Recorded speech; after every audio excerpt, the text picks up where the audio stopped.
So you want to know what's really scary? The fact that Tommy Loren thinks that dressing up like this, dressing up like AOC gives her any semblance of a personality. Give me your ways. You don't know what to do with it. Give me your wig. What is up, girlies? Usually I try to give you guys a video at least every Friday, like Monday, Wednesday, Friday, but I don't know, after Thursday night, after Halloween night, Friday morning, I was completely incapacitated. I don't know what it is. I guess I think I'm still 19 and in college and can keep doing all this partying and crazy shit. But it was fun. It was fun. I had a time of my life. I went out with Ocean. I was giving y'all all types of Supergirl teas, Krypton teas, you know what I mean? It's a bird, it's a plane teas. I was getting my life. By the end of the night, the wig looked even more horrible than it already did. It was cold. It was like 30 degrees outside and I was wearing 2 pairs of underwear, but I was just still freezing my nuts off. It was a lot. But I had fun. I always try to live it up in Halloween, especially since I was not allowed to celebrate it when I was a kid. I hope that you're going over to patreon.com/AdrianExpression and signing up. I hope you at least consider signing up. It seems like we're moving these podcast episodes to be weekly. They're gonna be coming out every Tuesday, so you'll definitely wanna go over there, check it out, sign up so that you don't miss an episode, put your 2 cents in, help me create the type of content that you love, that you want to see. Yeah, check it out. So before we end up talking about all these Halloween costumes, make sure that you know on Sunday, it's time to fall back. So that means set your clocks back an hour. I still don't understand why we keep doing this shit. I'm not going to start ranting about it, but whatever, that's just the way it is. I'm just giving you a reminder. So of course, I'm not gonna talk about every single Halloween costume, every single celebrity Halloween costume, but I did want to mention some of the memorable ones. Let's first start out with Queen Normani. Normani, sis, you really did that. I don't know what's going, sis was giving us all types of Selena. She was giving us Cher. She was giving us Naomi Campbell. It's something that I didn't know how much I deserved, but as I looked through the pictures, I understand that that's something that I deserve. It's something that it's mandatory that I always receive that type of life-giving slayage. Make sure that you continue to rip my hair out from the root, Normani. I don't know what's going on with Ariana Grande here. She's giving us Miss Piggy. She's giving us Miss Piggy with this shit. She said it took a long time with all the prosthetics and makeup and shit, but yeah, girl, that shit, if you talking about Halloween is scary, that shit is scary as fuck to me. LeBron is giving us all types of scissor hands realness. I love Halloween specifically because a lot of the wigs be so tired and it's just acceptable. It's acceptable to have a tired ass wig on Halloween. Like, why would you not? I mean, that's my go-to, that's my favorite. A tired wig with some cosplay realness, I'm gonna give it to you, girl. I understand it. Now, this shit had me fucking cackling. And I don't know, someone said on Twitter that Lizzo makes music for women who put eyelashes on their headlights, on their lights in the car, and I I could not agree more. Sis went as a whole ass DNA test. Sis went as a DNA test, and then she opened that shit up. She had a little Q-tip, she opened it up and she said 100% that bitch. I was like, girl, get me off the planet. Get me off the planet. Cardi came out here to slay us a little bit. Like I always say, Cardi's glam team do not miss a damn day. She came out here as Poison Ivy. Her nemesis, it's ironic that Nicki Minaj went as Harley Quinn because aren't Poison Ivy and Harley Quinn supposed to be like lovers? I just thought that was ironic. Then we have Megan Thee Stallion. Sis, Megan Thee Stallion and Jordan Woods, they are giving us all types of Mortal Kombat teas, and I loved every minute of it. And since I'm already speaking about Megan Thee Stallion actually came out with this Hottie like short video series about her fighting off vampires who they call fuckboys, and Dave East was in it. A lot of influencers were in it.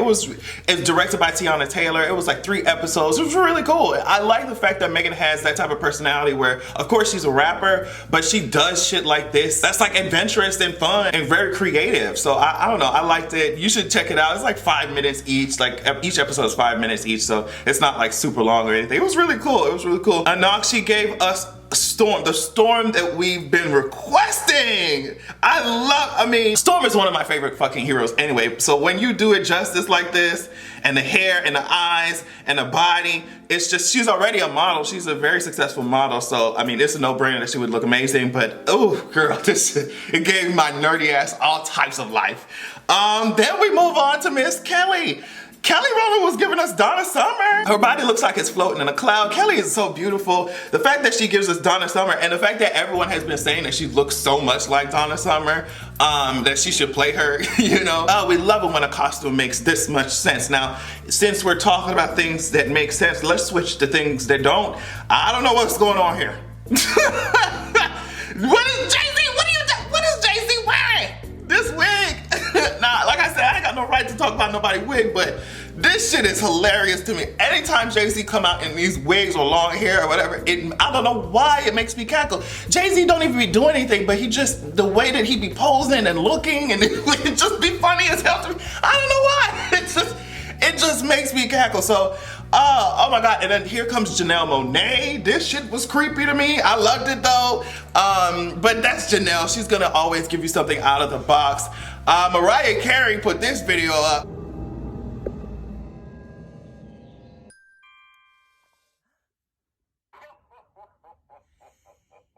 It's time. And I know she's happy. I know them checks gonna be clearing, sus. Hey, sus, I know that she's happy. I think All I Want for Christmas made like over $60 million, I think. Y'all could correct me if I'm wrong, but I know that anytime it's November, December come around, sis bank account just levels up like Sierra. You know what I'm saying? All right, let's switch gears and talk about something. Let's talk about things that scare us. This Harriet Tubman movie, girl, that shit is...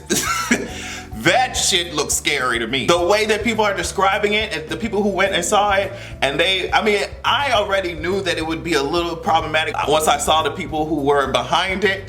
And also, Cynthia, girl, they said that you've been making some bigoted ass statements about Black Americans, girl, so they didn't want your ass to be Harriet Tubman in the first place.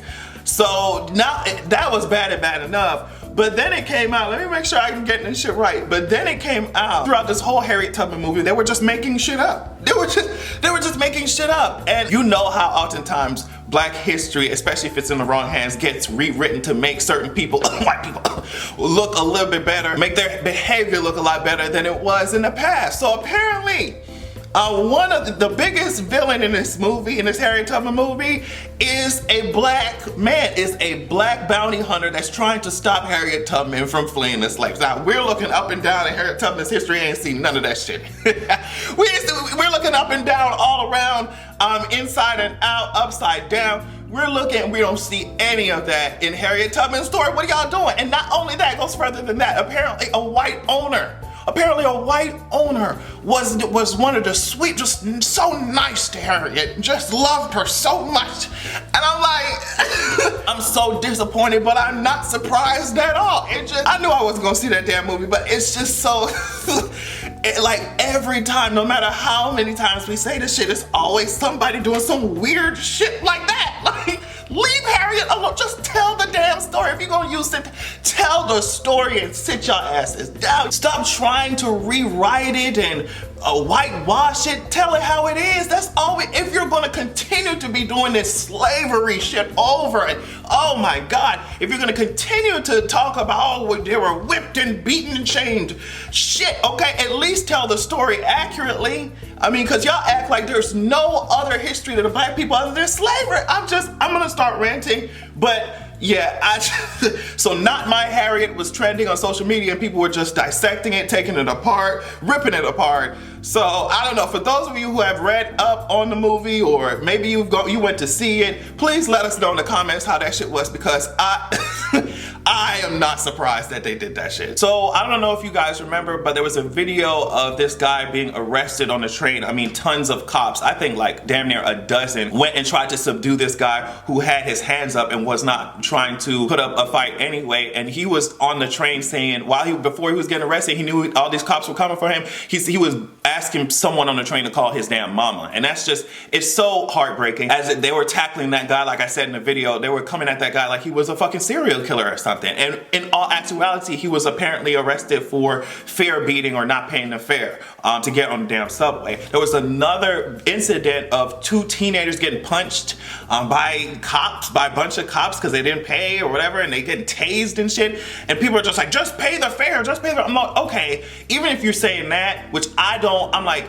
the fact that the subways are falling the fuck apart, trains are fucking broken, and I don't understand how the subway's a goddamn mess, but they have enough money to install cameras and shit. We talking about facial recognition and all that bullshit, and coming at sex workers. It costs more money to arrest and to hire more police to do this shit and to imprison people than it would be to just invest in the goddamn subway. Y'all using tax money anyway, use it for something that's beneficial. Invest in the fucking subway. Stop trying to criminalize poor people, you know? But no, they wouldn't do that shit, so these kids got tased and beaten, and so people took to the streets in New York. They were like, girl, enough is enough. They were over there hopping the turnstiles without any care in the world, and I think they have all the reason to protest. There's absolutely no reason why Governor Cuomo is hiring apparently 500 new state police officers, and it's gonna cost roughly $673 million to up the ante on these people's asses. And I'm just like, I wish that officials had their priorities straight, because there could be much better work, much more efficient work done with that $673 million than just hire more people. And we already know how disproportionately black, especially poor minorities, are affected by policing in the first place, racist ass policing in the first place. So the whole thing is really unfortunate to me, but I love to see people raising their voices and using their voices that way and let them know. And it's just, it really represents something that's so much bigger than just the subway, something that's so much bigger than just New York. I don't understand how all this money is going into oppressing and suppressing people as opposed to improving the conditions that they're in so they won't have to act out. You see what I'm saying? I just don't understand. To me, because to me it's a no-brainer. I hate it. So Michelle and Barack Obama were at their Obama Foundation summit. It was like for almost 1.5 hours that people were speaking. So people had a problem with a few things that Michelle and Barack had both said. So of course, you know, the summit was about community, and you know, I first start with Michelle. Michelle talked about things like white flight in Chicago and how it affected her community because people were disinvesting in her community. She talked about ignoring the naysayers and doing the work that needs to be done, especially if you're an elected official or politician. But what she said about being the first she said being the first black family gave America and the world an opportunity to see the truth of who we are as black people, as others, that we are just as and oftentimes better than many of the people who doubt us. She basically said, if I show up as a good human and I do wonderful things, loving my family, loving my kids, maybe, just maybe, that work will pick away at the scabs of your discrimination. But then she went on to say that people who are racist can't be fixed and they're broken and you can't fix the brokenness. So a lot of people were saying, Michelle says, you know, no matter how much you perform or try to, it sounds to me like the pull up your parents narrative. Of course she's saying be a good human, yeah, but as black people we shouldn't have to bear the responsibility of performing in a way or acting a certain way with the false promise of, oh well, if I do this, then these racists won't be as racist as they are anymore. It's just like, no, throughout history we've seen so many examples, and she's literally sitting there as the example. No matter how great she behaved herself, no matter how she tried to assimilate, they were still calling her apes, you know what I mean? So it's one thing, of course, you want to be kind and respectful and be a good human being, but in my opinion, it is not our responsibility to just be, you know, robots adhering to some bullshit standards, because even when we do that, they still hate us. You know what I mean? They still hate us. So I think that that's what people had a problem with what she said. I would like you guys to watch the clip and really come back and tell me what you think about what she said. Are people being unfair? Are they being too hard? I think they have a point. You know, I'll move on to Barack. Of course, he talked about he had the whole discussion. He talked about the realities of the world. He talked about his life in Chicago. His statements about protesting and advocates kind of made people a little bit angry. So these are some of the things he said. I do get a sense sometimes now among certain young people, and this is accelerated by social media, that the way of making change is to be as judgmental as possible about other people, and that's enough. He said we can't remake society in 1 minute. We have to make adjustments and accommodations to existing structures. And he said this idea of purity or passing a purity test, you gotta let go of that. The world is messy and ambiguous. People who you are fighting may love their kids and share certain things with you. That's what he said. If I tweet or a hashtag about how you didn't do something right or use the wrong verb, I can sit back and feel good about myself and say, man, you see how woke I was? I called you out. But that's not activism. That's not bringing about change. I don't know. I think that's a broad ass generalization. I don't understand how someone who has lived and preached this, yes, we can, we got to change it, we got to change it, can go over here and say, nah, that's too radical. You need to stop. We have to do things step by step, marginally. And of course, nothing can change. Rome wasn't built in a day, like they say. You can't change all of society in a matter of seconds. But to sit here and be like, well, I'm just gonna be quiet and just, that shit really is hateful and detrimental to minority communities. But let's meet halfway. It's just like on certain things we can meet halfway and to have a conversation. On other things, it's like, we're not gonna sit and not call things out. I understand his idea about wanting to do things in an efficient way and get things done in a way that makes sense, of course. But I think this idea that young people are just talking too much, doing too much, and they just wanna judge people and sit down and that's it, I think that is unfair, because young people see the mess that we're in. They see the mess that has been created by apathy, by lack of action, by lack of even just saying things. That we saying, bitch, enough is enough. Like, we're gonna call shit out. And we're gonna be the ones having to inherit this world when y'all go away, when y'all pass away. So I think that the passion and vigor that he sees is not just us trying to be judgmental or people trying to be judgmental. It's people trying to fix what is so clearly and so deeply damaged. So yeah, let me know what you think about that as well. You know, if you're wondering why Michelle and Barack were in the news about certain things that they were saying, it's because of that. So I want to know if you guys think that that criticism of that is fair or unfair. Like, what do you think about it? But yeah, I want to thank you all so much for watching. Thank you for joining me. I hope you had an amazing Halloween, and I hope that your upcoming week will be just as amazing. Make sure that unlike Donald Trump's wilting, withering scalp, that you have a good goddamn evening.